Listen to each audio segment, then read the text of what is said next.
Hello, beautifuls. Greetings and blessings. It's Shawna Marie from Healing Truth Center, and I am with a wonderful woman, beloved Cynthia G. Robinson. Would you like to say hello to all of the Hello to viewers? everybody who's joining us tonight. Thank you so much for tuning in for our conversation. Tonight we decided to gather to talk about three things: healing, domestic violence, and the arts. Between the two of us, we have a wealth of wisdom on all three of those topics. So, first off, we're going to talk about healing. So, I understand healing to be a change. So, that could be a change from one type of experience to another. It can be in our health, our relationships, our finances, spiritually, um, life circumstances, that there's some sort of a shift. And ideally, that shift is fulfilling. Yeah. That shift enables us to feel a new level of peace and goodness. And so it can be as simple as your body restores, and it can be as complex as finding joy after the loss of a loved one. Agreed? I agree. That sounds good. You covered it all. Cool. Especially, what you said about peace. Finding peace, right? That's to me really what healing is about. Peace of mind, being able to sit with what is, I call it the isness of life, and just really be okay with that, um, and move through that and be comfortable in that place. I feel like that's when I know I have healing around something. It's not perfect. I recognize it as not perfect, but I recognize that I can embrace it as part of my experience, and it's okay, and I'm okay with that. Nice. Yeah. I'm hearing acceptance Yeah. in your words as Right. well. And I would probably add that healing is a journey. So, Yes. because there have been times in my life where I've had a moment and I thought, like, wow, I've grown so much, or I've learned so much, or my life is so much better because of, and then think that my healing around that one thing is done. It's over, yeah. And we revisit, and I'm like, oh. Yeah. And even realizing and feeling okay with revisiting it coming up, the triggers, and being able to be mindful that, okay, I'm still growing through this. Oh, okay. And not beating myself up. Like, that's really, for me, in terms of my healing, really doing work to not beat myself up and feel guilty and, no, I'm starting all over again. No, it's a process, right? I'm better than I was before. Yes. Yeah. I co-sign all of that. Yeah. So the second topic is domestic violence. And I realize that some of us just use those words and it pours right out of our mouths. Right. And for many people who could be watching, it's like, well, what is that? That's not, those aren't words that I use. I don't say I'm in a domestic violence relationship or I've witnessed domestic violence. So in your words, how do you see and understand domestic violence? So I understand it as you have an intimate relationship with somebody who you trust your heart to, you trust yourself with, right? You trust them to be a part of your life. And violence enters that, and aggression. So that could be in lots of different forms. We were talking about that off the camera, about what aggression can look like. It doesn't necessarily, in my opinion, have to be full out getting beaten up. But I think that there are lots of ways that people can be aggressive and diminishing, and it can be verbal, emotional, but intimate partner relationships where violence. I don't think that violence has any place in an intimate partner relationship. So whenever that happens, to me, that's domestic violence. I was just saying to Shawna that I don't necessarily know the official definition of it, even though I wrote about it, but I know it when I see it. And I, based on the research, we can safely say that at least 1 in 4 individuals have experienced domestic violence in their lives. And that's just reported incidents. So from experience, I can tell you, like as a therapist, as a person walking this earth, that I don't actually know anyone who hasn't seen, heard, experienced or been impacted by domestic violence. And to your point, it could have been physical, it could have been verbal, emotional. Um, yeah. Yeah. And unfortunately, as I shared with you before, I know very few people who haven't been impacted by domestic violence, but I am shocked by that. Like that is so crazy to me, that almost every single person I know, you know, that I come in contact with, if you get into that discussion with them, they know it. They've Yeah, so been me there. too. It's Me too. yeah. So there's so much secrecy around it, and we don't talk about it. What in your mind, what is that veil of secrecy? Why are we often just verbally bound and don't say anything? Well, there's so much shame around it. Nobody wants to be that person, specifically with women, right? Nobody wants to be that woman. Nobody wants to be the woman that grew up in that. Everybody wants to feel very invested in the picture perfect family. Um, I think there's a lot of investment in that we're functional, not showing our wounds, not being vulnerable, not telling your business. In our community, you don't tell your business. Don't put your Yeah. business out in the street. And so we're taught, right? And From a very potentially involve the police, Child exactly. Protective Yeah, Services. and then it gets out of control, right? Yep. Even though it's already out of control, but then it really gets out of control once people know about it. So the secrecy is so insidious, Like I think that the secret that in and of itself, it's just like there's an abuse in that, especially when children have to keep that kind of secret. Yeah. That's like little deaths in your soul, because then you're trapped. Like, what do you do with that? Well, to use the example of a child witness, so let's say that there is a mom and a father and there is violence, and whether he's the aggressor or she's the aggressor, that there is violence, and that child witnesses, that child hears. So they can't talk about it with anyone outside of the home. More than likely, they can't talk about it with Right. anyone No. inside of the home. Right. So, what do they do with all those thoughts and feelings? And then over time, if they were ever going to heal, how can they heal if they never talk about it? Yeah. And Like if you say what yeah, hurts. yeah. And I think that there's a lot of us walking around without things that are unhealed. I mean, what does it look like? What does it translate into in your life? I mean, it's trauma. That I've learned. It's trauma. Mhm. And it's going to come out, but denial is very, very powerful. Um, and I think that we're very invested in that's over, that's the past, and why am I talking about something that happened in the Well, past? and that's a defense mechanism. Yeah, One of the yeah. ways we keep ourselves safe is to say, well, okay, well, it's over. Right. Let me focus on the present moment. Right. But not realizing that pain, that Yeah. wound, Yeah. hasn't been healed. And so Yes. you're still vulnerable Yeah. in that very place Mhm. until you take care of it. Like if you pull a tendon Right. and you never attend to it, that's the Right. rest of your life. You're going to Yeah. have, Yeah. the impact of that. Yeah. Well, as a result of the play, I've had two women say to me, I've had a lot of people say things to me behind the scenes about how it's impacted them. And I've had two women express that for them, they had been in a situation where there was where they were the victim. Mhm. But the thing that impacted them the most about the play was not the faith, the female, the mother, but was the experience of the child. And that was something that they hadn't really thought about. So I'm very interested in this idea that this is all going on, right? There's all this unrest in the household, but there's I don't want to say no one's thinking about the child, because I'm sure people are thinking about it. Well, it's like But collateral damage in a way. yeah, yeah, There's collateral damage that people Yeah. aren't necessarily focused on right, when they look at a situation. It's like, okay, maybe the person who's getting battered or abused is a victim. Let's just Right. use that word. Mhm. Not saying that women are victims or survivors are victims, Right. but we can attach to that description Mhm. and not necessarily look at witnesses or those Yes. behind closed doors, Right, what that impact is for them. right, yeah. And then I don't know. I would imagine in your work as a therapist, you see what the impact is of the legacy that's left with the witnesses.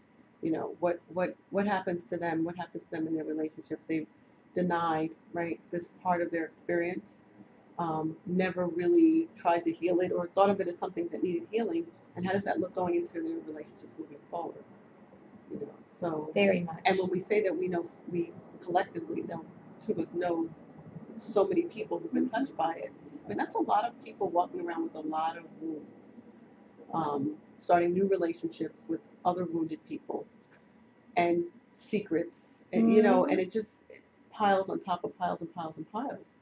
Well, if the idea of being in relationship requires that you expose yourself to another soul, if you've never exposed yourself to you, how do you engage? How do you engage? You mentioned your play, and I realized that when I introduced you, I didn't talk about how wonderful, amazing, and incredible you are as a playwright, as an educator, as an artist, mom, producer.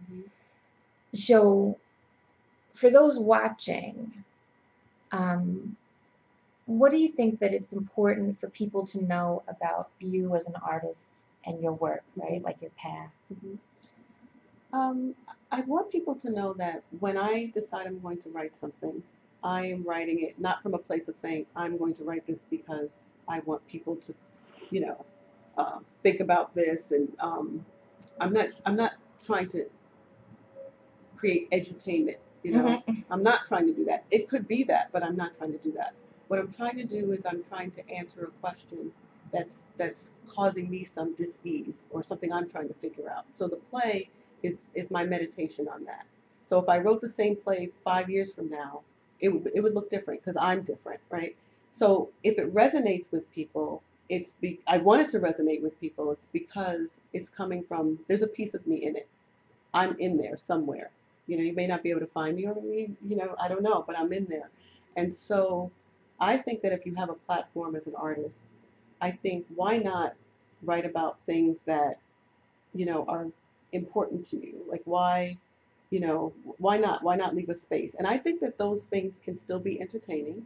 You know, I think that leaving people with something to think about that will be beyond when they walk out of the theater, days, weeks. That's my goal. But I mostly write because I have to write. It's part of my meditation. It's part of my process. It's part of my sort of how I take care of myself. So some people do yoga, some people run, right? Paint. I write. That's what I do, and it's really hard work. So if I didn't have to write, I probably wouldn't. I really probably wouldn't because it's not always fun, but it's very gratifying for me. So now I'm curious, what do you mean when you say it's not always fun? Because it's one thing to write, to decide you're going to write something, right? And you put down the first draft. The first draft is really easy. I find the first draft easy. You make a decision, you put it down, it's done. It gets hard when you have to get into the nooks and crannies of it, right? And you have to live with the characters, and you have to really try to unveil the truth. I tend to write dramas. All my plays are dramas. And some people say that my work is heavy. People who've seen my body of work, and I used to reject that because I'm just like, well, what does that mean? Like, I don't want to be the heavy playwright necessarily, but as of late, I've become more comfortable with my writing voice, and I do enjoy going up underneath, you know, what motivates people. So that's hard. That's not always pleasant, you know. Because Well, it's raw. It's raw. Emotionally raw for those who watch, Yeah. for those who participate as actors and musicians. But then also it's emotionally raw for you, getting up and into these stories and these characters. Yeah. I mean, it's a release for me. Like I said, it's part of my practice for myself. But it's also it can be exhausting, you know, especially when you're writing a piece like this, where you really want to do it justice. Meaning, I'm not trying to cover every single thing in the world there is to know about domestic violence. I'm absolutely not trying. I'm just trying to tell one crevice of a story, scratching the surface, but being true to those characters. No, it's just resting. Yeah. So I like when I'm in that zone. You know, I'm walking around, I'm in the car, I'm talking to them, they're talking to me. It's really a very strange, if I got therapy for it, I probably wouldn't be able to do it. But it's like, but it's work. It becomes work at some point because now you're really committed to it. It's sort of like you want the characters to be true to their own reality, and you want, if you're going to tell a story, you want, and it's a play, so people are going to see this, right? If things go the way you want it to, right? Um, but I work really hard at that, but I really enjoy it. And even when it's hard, I enjoy it. It's my thing. It's my go-to. And I always get the question from people. You mentioned as a mom, wife, whatever. And the big question people ask me: where do you find time to do it? Like that's a question I get a lot. Um, and I never really answer it because I don't really know where I find time. I just find time whenever I do. But it's interesting because it sounds intrinsic to who you are, right? Yeah, so it's like part it's of not, you being a living, breathing woman right, on this earth right, includes writing and serving as a vessel for ideas and yeah, characters and people to come out of you and yeah, stories. yeah. It's not like I sit down and say, I am going to write at my pristine desk now for 2 hours. Sometimes I write for 5 minutes. Sometimes I write, I do have an hour, and I'm always writing. I was telling a friend of mine who really was interested in the process. She was very curious about this because she had known me for years and years, and she was just like, I don't even know when you do this. And I showed her in my bag. I always have a notebook, and I said, I'm always doing it. Like I'm doing it when I'm waiting for my kids. I'm doing it, break from work. I'm doing it, if I'm sitting in the parking lot at A&P. Like it's not like I'm ever not doing it. So it's funny how you can do things and you just and it will move you forward faster. And I think there's a lesson in that about like all things in life. Like it's just about moving forward, whatever little bit you can. So the way you characterize. So I'll use that as my answer because I never answer. I just go, I don't know when I do it. I don't remember. It just is. I don't know. Yeah. Well, as an artist, as a creative person, I'm blown away watching you. I'm blown away by the work that I've just witnessed, right? Dancing on Eggshells. That's so embarrassing in some way, but okay. Well, I mentioned to you before, even when we first met and you said, oh, I'm a playwright. And I thought, oh, okay. Well, right? How many playwrights do I know? Okay, but I have to say something about that. Really? I could not always call myself that. When I had my first production, it was in 2005, okay? It was a production. It was in Boston. I will never forget. A woman gave me my first break, Jackie Parker, in Boston, at our Place Theater Company. The play was going up, like that night. People paid. It happened. Play called Ascension. And after the play, and there were programs and all of this. After the play, someone said, I had some interview or something, are you the playwright? And I said, no, I'm the person who wrote the play. I could not say I was a playwright because of what that meant. Like to me, a playwright is something else other than what I was. I felt like a playwright walks with a certain. What did you see yourself? Were you an artist? Were you a writer? Well, I wasn't calling. I was saying I was I was a writer. I had written some stuff. I mean, I think about that. It's so crazy, but it was fearful. I was a lot of fear in that. I felt like a playwright is somebody who's like super serious and walks with a certain power. And I don't know. To me, it just felt really like more than what I was at the time. Even though I had birthed this play, I had done it. That was the beginning. So Yeah. like now you have numerous plays under your belt, and you feel comfortable. Well, as a playwright, I do feel comfortable as a playwright. I do. I do feel comfortable as a player because I write plays, but I definitely see myself as an artist, and I see myself as a creative being. And I mean, I think everybody's creative though. Like everybody's a creative being. It's just a matter of tapping into that.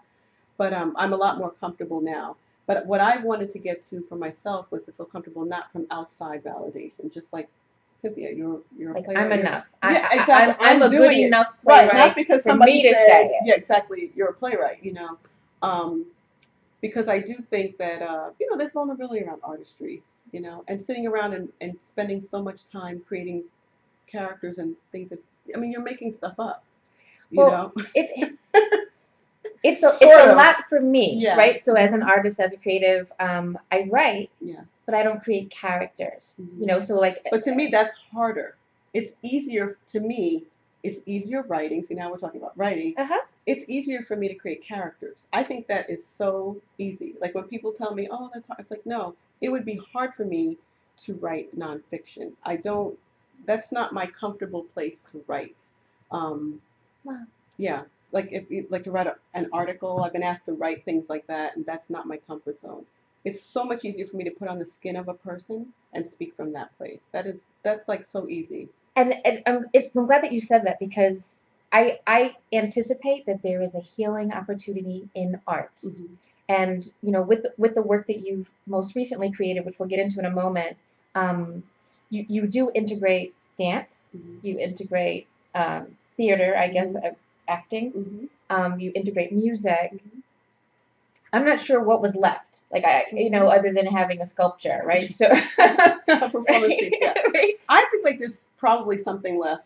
I mean, you know, I like the idea, and this Like is where I've wait, there were evolved. paintings, there were pictures, like Yeah, so yeah. as an artist, clearly like there's ways that whatever you create through whatever medium you choose that touches another soul. Mm-hmm. In your case, you do it through theater. Mm-hmm. Yeah. Um, yeah. I mean, I like the idea of where I am now artistically is just to incorporate all of the different elements that are at my disposal. You know, music, dance, whatever else is out there. I mean, I just like the idea of people experiencing things in different, all of their senses, getting to them in all different ways. And the beauty of theater, it's a collaborative event.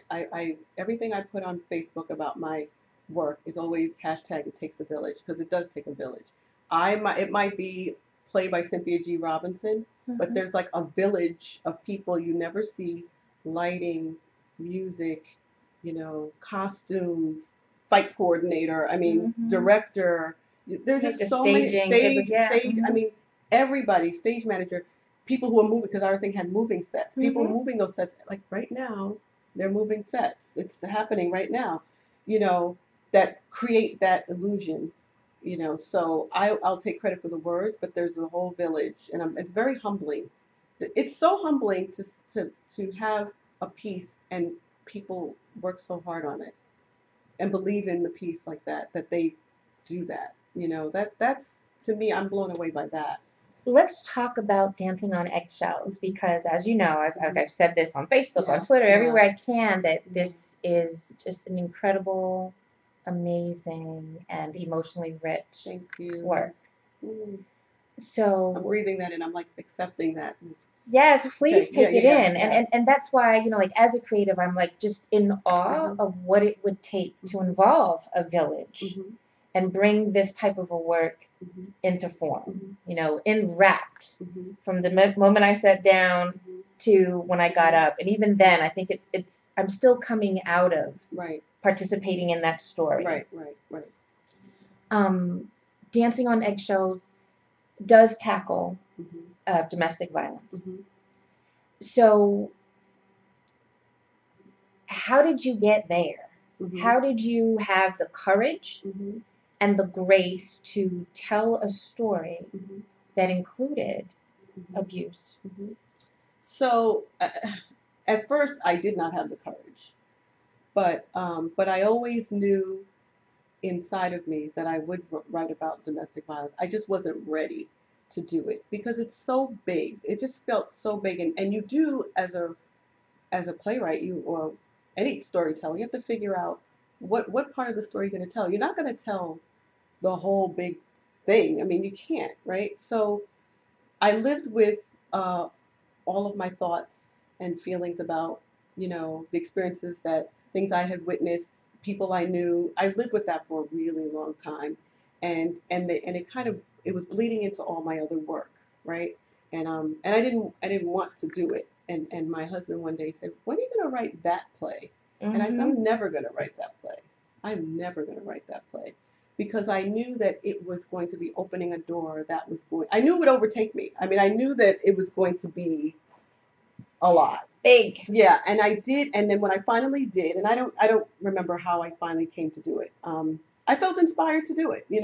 I didn't think, oh, I should write domestic violence. I just said, I want to do it. But I knew from day one when I did it that I needed other elements. I called up my friend Krista. I said, Krista, I haven't written this play yet, but I've got this play in my head, and I need you to compose music for it. And she said yes. Everybody said yes all the time. It was really cool. And I started writing it, and it was actually a really, when I think back, not a good play at all. I wasn't happy with it because it wasn't really the play I wanted to write. It was the shrouded play that I thought people could deal with if someone wrote about domestic violence. Like safe. It was the safe play. It was what people probably would think they were going to see now, right?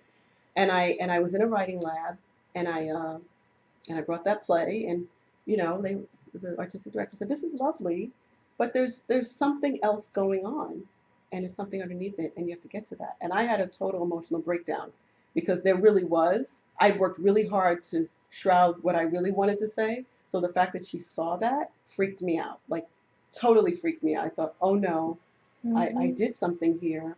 So she sent me away to kind of clear the clutter, and I came back. The emotional stuff. The stuff. And I came back, and I had a play that was closer to what you saw. And then I was cooking with gas. Then I could do it. It took me a long time because I wrote the wrong play for a year. And then I had to pick it up and write the other play that I wanted to write. But finding the courage, I had a lot of encouragement. I had encouragement from the artistic director. I had encouragement from my husband. And also, just in the world, I got cues that, oh yeah, I should probably keep with that play. A lot of, just being in touch with people. Like a divine assignment with signs everywhere. It really was. It really was. Like I could have been done with it. So I kind of like slowly, and like I said before, and then my dad died. And then when my father was dying, which really threw me for a loop, it was like, okay, that really just gave me the shot in the arm emotionally that I think was needed to go further with it. Like I don't know that I had the well to draw from, which is very complex and weird for me. That I was drawing from a certain well of emotion, and then when my dad passed away and we watched him die slowly and painfully, I just had a lot of realizations about life. I learned a lot of lessons, and I was looking for a place to deal with that. And so there was that play still sitting there, still waiting to be finished. And so there it was, and there was the opportunity. And it just rolled in there. It sounds like there was the wisdom of life experiences. I definitely, yes, absolutely. And that is what I know. When I watch the play, I can see different places where my growth, like I know where different parts came from.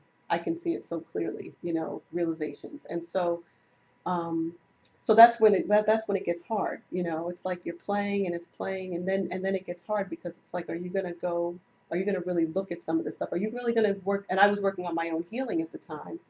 So that helped me with the play. The play was it was a therapeutic thing. I mean, it just made sense. And I just poured everything into it. I poured all my pain into it. Everything. Did you know that it would be so inspiring and touching to others? No, absolutely not. I didn't know what it was. I thought it was extremely ambitious because of the way it's written. It's not a straight play, right? It plays with time, and I thought, is this going to work? Which was phenomenal. Which was so phenomenal. Yeah, I had no idea what I had. I didn't have any idea what I had until probably April 24th, 2015, when it opened. Okay. For a preview audience. I mean, really, until somebody actually sat there. Was it the feedback from someone who wasn't involved in the process? Yeah, I needed to, not even that what people would say to me, but I needed to to be in the presence of other people and feel their energy watching this. I mean, I had some sense of what I had working with the artists, but they're working with me. I wanted to know with people. You were saying that you weren't like exactly the person running to the theater. I needed to know. I needed to feel what that was like for somebody to. Was it accessible? Was it crazy? That's what I needed. And when I got that, I thought, okay, this is what I have. I mean, I started getting cues, but it was hard for me to accept because it's hard to accept that maybe you've done something really powerful too. That's hard. That's tough. I had a couple of actors pass on it, because they felt like emotionally it was a lot. Well, for those actors, they would have to take on those characters and live that experience. Night after night after night, 20 times. Yeah. Well, so clearly there was fear, right? So there was fear that you had to give life to this story, and produce it in its full authenticity. There was fear on behalf of some of the actors who prospected participating. And then I would anticipate that there might be fear from an audience member or potential audience member who hears that this is about domestic violence. This is so off topic, but not. But I was listening to Purple Rain this morning, and immediately went back to what touched me the most about that movie were, sort of like the buildup with the domestic violence in Prince's home. That's right. Which was a sleeper, right? Right. Because I went to see him sing and dance and cut up and, fall in love or whatever. And then it was like, wait, Daddy's hitting Mom's, he's, but being even impacted by this. Right. And but in that movie, but then it births his music. Like there's that whole thing connected to the music, and his father's in the hospital, and then there's redemption, right? Because doesn't the father and mother work it out or something like that, right? There's a whole thing. But it put a topic that is shrouded in shame and naturally incites fear on a large scale on a main screen. And so like I look at that as courageous and important and powerful. And then I feel that Dancing on Eggshells does that as well. But in a more upfront way, because all the descriptions of the play says there's a girl, there's Grace, she has memories, she has a secret. Right. In the promo videos, there's mention of domestic violence. So people kind of know it has something to do with domestic violence. And they could be afraid to just be in the space, hear the story, see the story. So what would you say to someone who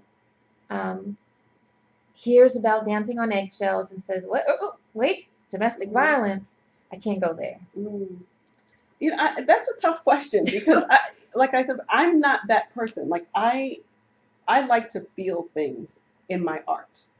If you're not gonna make me, if it's extreme joy, or if I'm gonna laugh, or if I'm gonna cry, I like to feel things. So that I don't really relate to that, but I don't want to lose the audience. So what I would say is that it's more than that. It's about humanity. I believe it's a love story. I have always believed. I think it's a love story. I think that if you're looking for something to go see and then you want to have an awesome dinner and have something to talk about, you should come see this play, right? In the promo video, the director describes it as a spectacle. It's spectacle too. There's music, there's dance. I want to just a plug. All the music is original.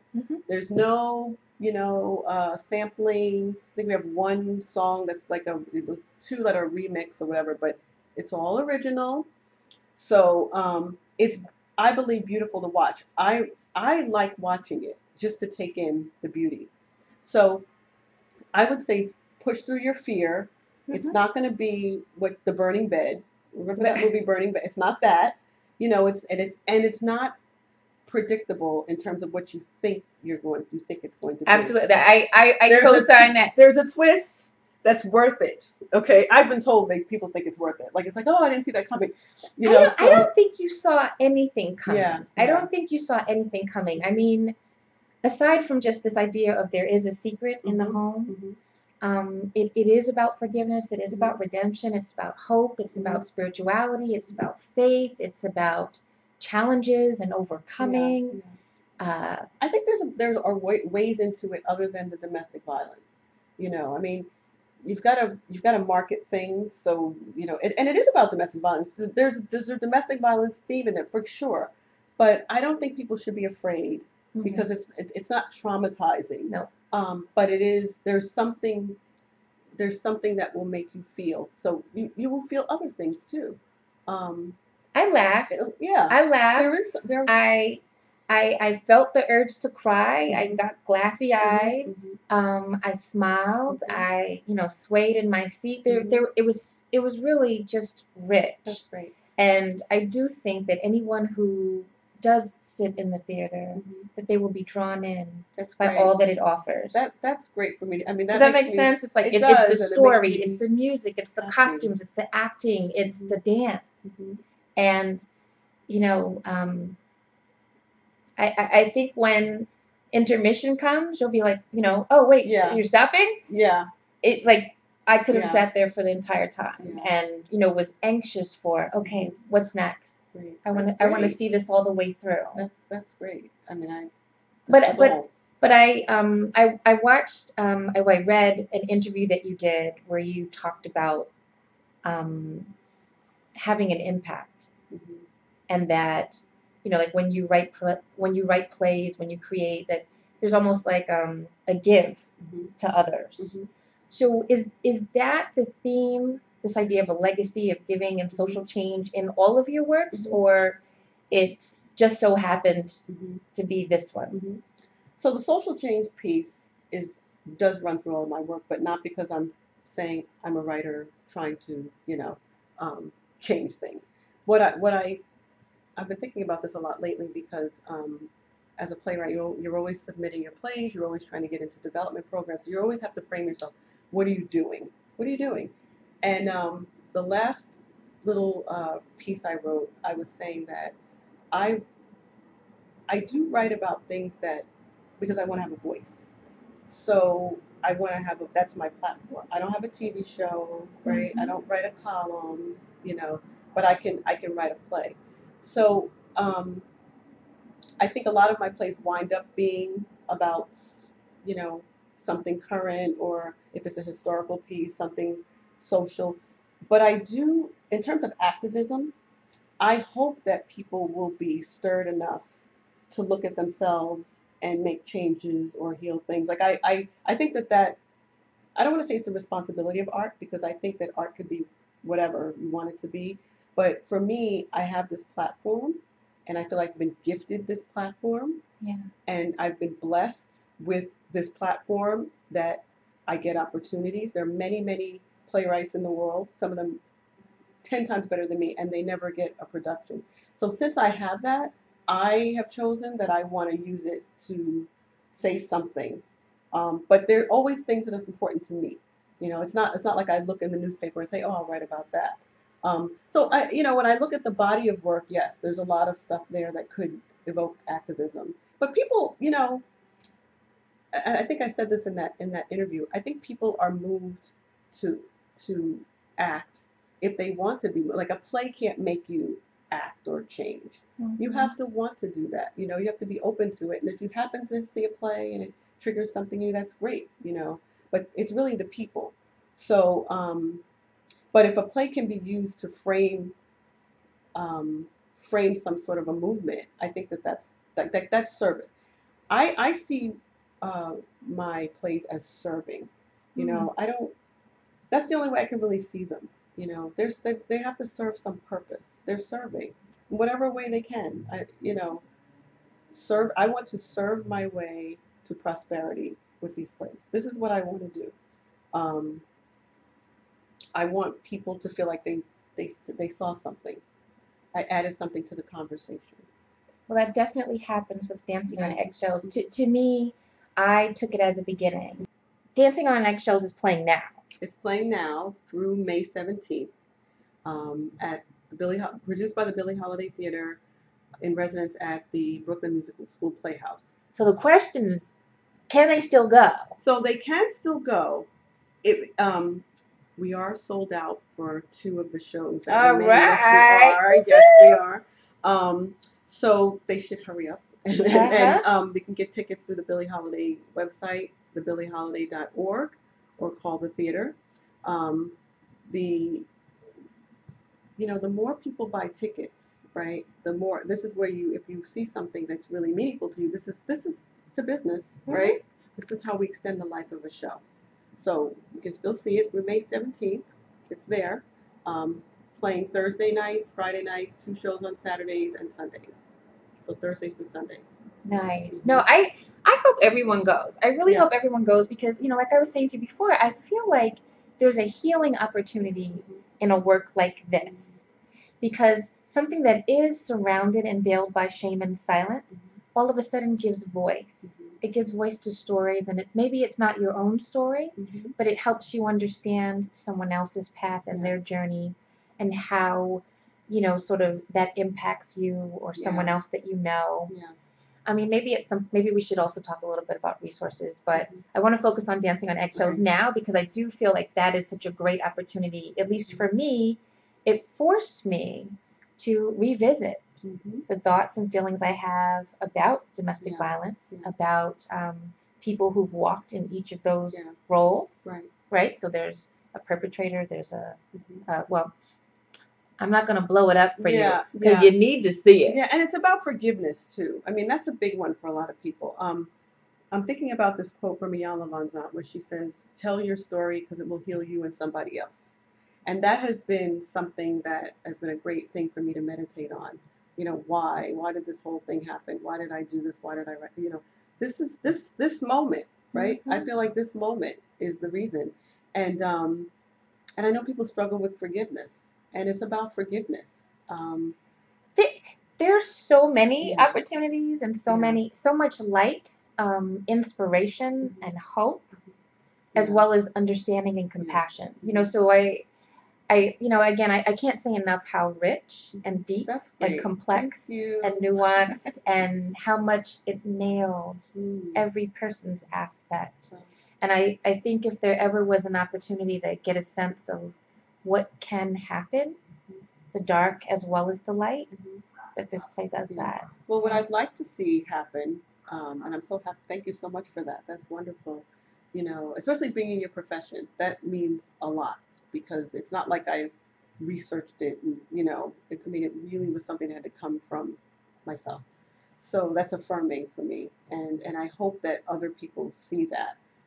What I'd love now that I see, and I'm getting informal feedback from people about how it's spoken to them.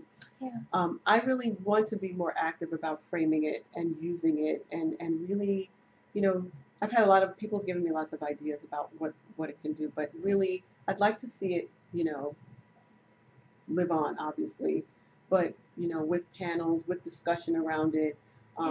If people want to post things about the play when they've seen it, they can post it on our Dancing on Eggshells has its own Facebook page. That is great, because it's like, to your point about opening up a topic, giving space for all of those audience members an opportunity to share their thoughts, share their feelings, connect with other people who've been to the other side of the play. Right. Right. So join the group. People can join the group. Okay, did you hear that? So Facebook.com, make sure you look for Dancing on Eggshells. Right. And there is an online community and a space where you can post your thoughts and feelings. I posted mine. I'll post some more. Yeah, that's great. And to follow what else is going on with the play, you can follow me on Facebook. I'm tweeting. Tweet it up. Because of Shawna, and I have a whole 40 followers. But that's where you start, right? Before there's 40,000, there's 40. Right. So I'll be tweeting about it, and I'm gonna tweet. Probably be tweeting now. I'll tweet in a minute. Part of the tweeting is supposed to be tweeting right now, right? That's the thing I'm not so good at, like the live tweeting, because I can't But and also my website, which always has something what's coming up next, and so CynthiaGRobinson.com. Yeah. If you are watching and are looking for resources, there is the National Coalition Against Domestic Violence. There is the National Domestic Violence Hotline. Thanks to the internet, you can Google either of those. Here in New York, our largest provider is Safe Horizon, which second largest is probably Sanctuary for Families. There are a host of organizations. I think if you are a man watching this, I'm really excited to let you know about A Call to Men. This is an organization of men and women, but their mission is to inspire and empower men to end violence against women. And so they do a lot of work about manhood and healthy relationships. They work with the NFL. They do college tours. They have a national conference coming up. So maybe what we could do is on the Dancing on Eggshells page, post some of the resources for people. Yeah, and you mentioned men. I want to say about the male character in the play, that I don't want men to be afraid to come see the play. It's not like a male bashing play. Not at all. And actually, one of the men who came to see it, one man who came to see it, told me that he was really happy with the complexity of that particular character, that he was redeemed, and so he liked that there were colors within him. So just want to say that to all the men out there, that it's, I know I'm a female playwright, and we're talking domestic violence, but that we recognize that there's that the space for men, and that we're all in this together. Like, we have to do this work together. Like, this is not going to work, right? To end this, because I don't feel good about us saying that all these people we know. I mean, it's startling, and I was saying to Shawna earlier that the thought that as we're speaking right now, there's a child listening to their parents in a violent situation. There's a woman or a man, or being beaten. And these are faceless people, right? But they're not just statistics. Like, this is happening, and you all who are listening know somebody. Like, everybody knows somebody. I will say for myself, I don't like to frame it as the moral of it, or the moral of the story, but I do. We can't turn a blind eye. We have to recognize it and see it. Well, there's collusion in silence, and some of the work that I've seen about community organizing includes helping everyone understand that if you see something and you say nothing, what you've basically told whoever that person is who's getting hit or spoken to in a derogatory way, that is okay. Yeah. Because one of the tools that tends to happen in this power control dynamic is no one's going to help you. Right. Yeah. No one's going to help you. So this is the first step. This is my little offering to the world. It's not little. It's my offering to serve that purpose, and I'm happy to serve whatever anybody's work. If anybody who has work that they're doing, and they feel like this play would help them move their work forward, I think that I would want that, because then there will be a purpose to it, Yeah. And, I have some folks to put you in contact with on that. Okay, good. Great. Definitely. Yeah. Is there anything that you want to share before we finish up today? I mean, we talked about healing. We talked about art as a means to be of service.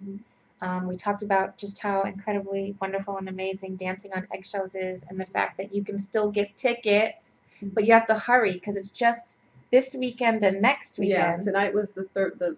Tonight began the second to last weekend. I'm sad it's going to be over soon, but we're basking in the glory of it. I have a feeling that this phase may be over, but that there's more. I hope so, because I really, just from what it has meant to other people and to me, I hope so.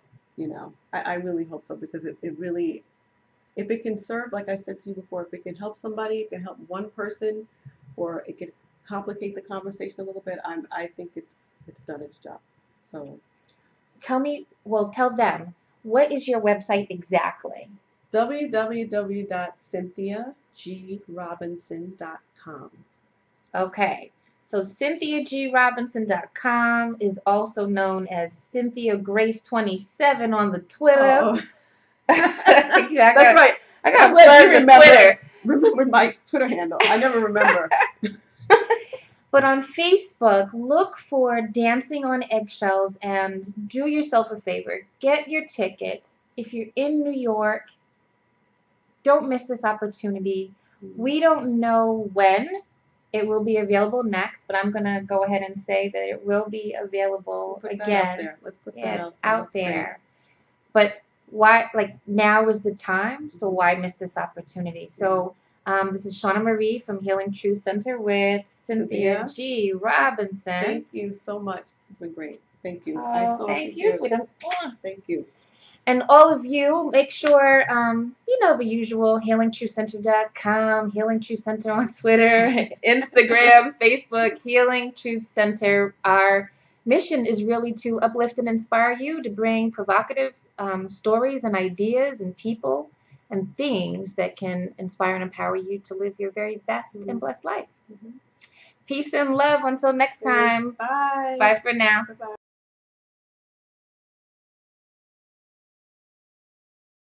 Yes.